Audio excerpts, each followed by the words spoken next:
I'm incredibly thankful to live in this town and community. It's like a rare opportunity when you get to invest in the very town you live in and see the impact that can be had.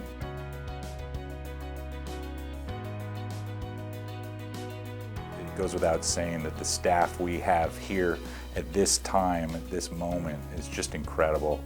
We have folks that are starting on their own accord, trail committees, greenhouse committees, parent engagement committees, home visit committees. To that end, I've seen a big change within our students in terms of engagement.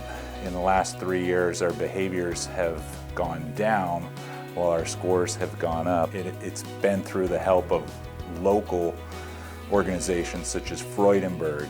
They just donated 8 full suspension mountain bikes for our kids. We have Highland Mountain Bike Park, who continues to pour into our district, not only at our local level, school level, and the elementary level, but also the middle school and high school. We have local farms who are coming now that we have a greenhouse place, teaching our kids how to grow plants, how to be sustainable. So I think that having kids have these experiences in the community only enriches what we're doing in the classroom. If you have a child who maybe doesn't understand why what they're doing in the classroom is important or can't connect it to their life, then they're not going to give their best effort and they aren't going to fully invest themselves. But if you give them an opportunity in the community to see how these skills are being applied or to see why having this knowledge or these dispositions is important, then those kids are going to be able to return in the classroom and have a real sense of purpose around their learning. When we talk about the STEM program and we talk about science and technology, engineering and math, when they partner with different groups in the community, like our manufacturing center, they see real life applications of what they're learning in school. And they can see that they can use those skill sets after they get out of school. We're building robots with a partner using the tools and materials we have in our box. We do competitions, like one is to see who can get around the track the fastest and who can collect the most hubs and stack them. What I like working with the robots is I'm like really into math, so I like calculating the radius and the circumference of the wheel and measuring the distance we need to go, and then just converting that into like a measurement for rotations. As you can see here, we have multiple rotations, and we found out that a rotation for 90 degrees is 0.8 or 0.80. So then we can find how to perform a specific task. Last year we had a student that is part of the robotics club this year. Last year had discipline issues. Got hooked onto the robotics club and the robotics curriculum through Dan Hughes and his field trips that he did with 6th grade last year, and has really been a rock star. It's really important to us for the kids to be exposed to people who are writing, people who are drawing. It gives them an outlet, so a lot of times, for things they have going on, for them to draw and write. And when they see grown-ups that are successful doing that, it inspires them to keep going with it. I try very hard to make connections between what I do as a professional writer and what they do in class, so they can see that the things they're learning are the things that real writers actually do. Well, so I have noticed that since Marty came to visit us, kids come up to me and they want to show me their own writing. I'm still trying to work on this unicorn book.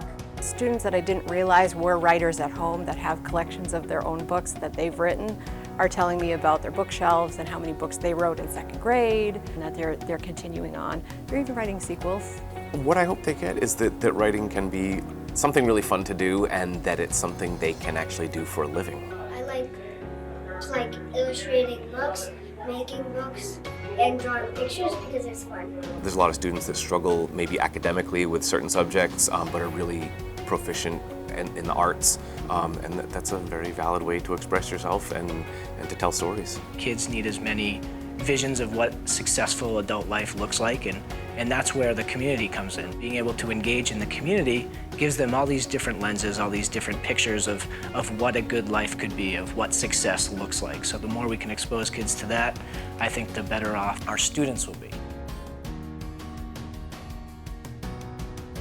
He talked about what blind people can do and It may look hard, but they can do it because they practice and they didn't give up.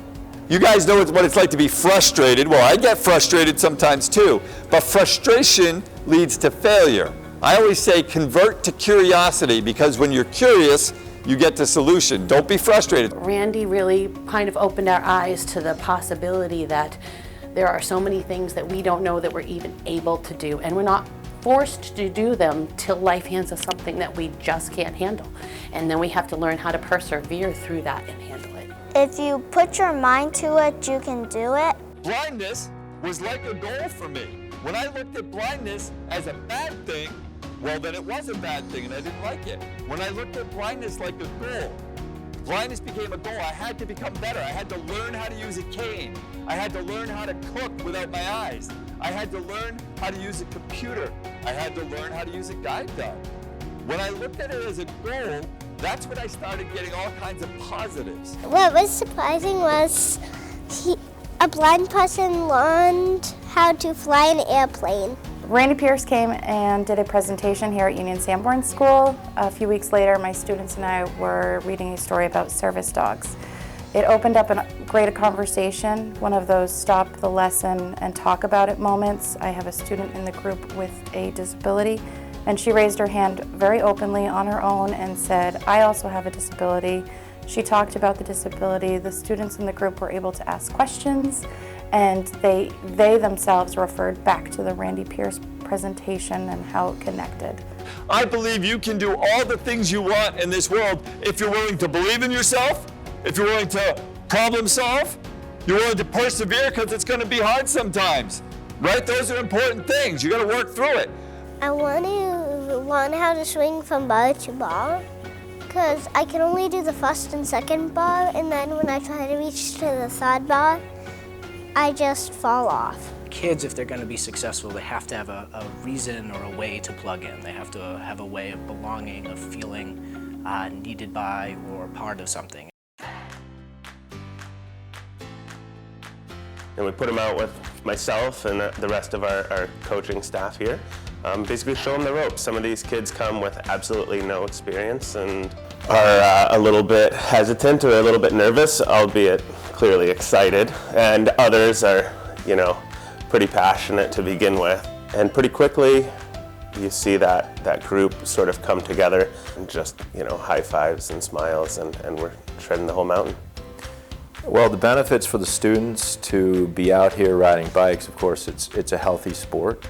It's physically, it's mentally, it's a socially good thing to have kids where they're outside and they're breathing and they're getting fitness and meeting people that could be their lifelong friends. I've heard from kids who are participating in the program that they no longer like to sit inside and play video games anymore on weekends. They have to be outside, and they come in and tell me that they're building trails on their own land. I think it's really nice that you would have those extra activities, and it makes me kind of more engaged with school, because when you have it, it's like, okay, let's do good, get through school, and then go have fun. So it's nice to have something to look forward to at the end of that day. As far as connecting to school goes, it's also really been interesting to see kids who aren't super motivated to do writing assignments in class get this essay completed, and they're interested in editing it. They stay after school, they come in during their recesses and their free time to try to work on this essay. And kids who really struggle are working really hard to get a great essay so they can participate. I joined Interact because of what I saw when I was younger. I saw one of my brother's friends, Henry Stock. He actually built a flagpole at the community center that I played soccer at when I was younger, and he was a part of Interact. He left kind of a legacy, and I feel like that's what a lot of us want to do. We went to Southwick School. There was a group of us, and we all volunteered in the 4th grade wing. We'd all go to an individual classroom. We'd help out with I personally did a lot of tutoring with homework. And I definitely formed a bond with some kids who normally didn't like school. It allows you to advocate for those who might not be able to advocate for themselves. And that applies to a lot of people just in our community and in our school too. When I dropped off all the food to the Pines Community Center, you just see how many kids are actually touched by it, how many are actually helped. We're kind of some of the leaders in this school, because we are the ones that go above and beyond with the community service, so we're kind of like getting more and more, recruiting people to join the club, inspiring others. Like there's some people who aren't in Interact, but they'll do individual events with us. So we're kind of like pushing more people towards community service and involvement. So being a part of this club, it gives you like a boost of confidence. Like maybe you're not able to like help yourself, but you can help other people, and like, I don't know, it gives me the confidence to be able to like help people, and it motivates me to do better because I'm doing better in the community, so I want to do better in school too. Just being able to touch people's lives in our school really makes a difference in their lives and ours as well, and it's really rewarding. I can't think of a better club to be part of. Interact is amazing in that way that we can reach out to people in different countries and different parts of America. Connection, that's the biggest thing. Just to know that there's somebody miles, thousands of miles away who cares about them, that's huge. One of the things that I think would be absolutely life-changing. Imagine if one of the students could video themselves reading a book, and we could take that to the village. The child in the village could then have the same book and be following through the book while they're actually watching somebody who's written to them. So this relationship gets bigger, and I think that'd be priceless. Well, I think as an educator, one of the things that we try to transfer to the kid, to our students, to teach is caring about other people. People in our classroom, people outside the classroom, in other classrooms, people in our town, people beyond that town. And in a sense, what this does for kids in America is to think about people way beyond their country. It's a deeper part of caring. I feel over the past few years that Winnisquam has seen a renaissance of community activity.